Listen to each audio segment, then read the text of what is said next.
নিরামিষ ভাত, লেবু নিলে একটু ভালো লাগে। মুগ ডাল, লাউ দিয়ে, পটল আর কাঁকরোলের বড়া।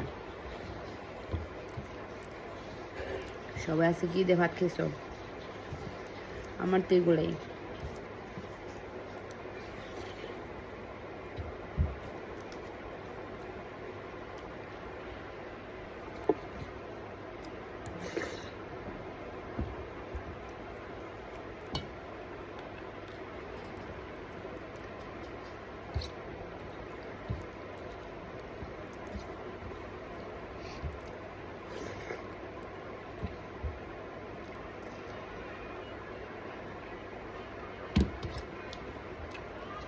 ঠিক আছে, কমেন্টে তোমরা বললো কে কি দিয়ে ভাত খালে আজকে। ঠিক আছে, টাটা।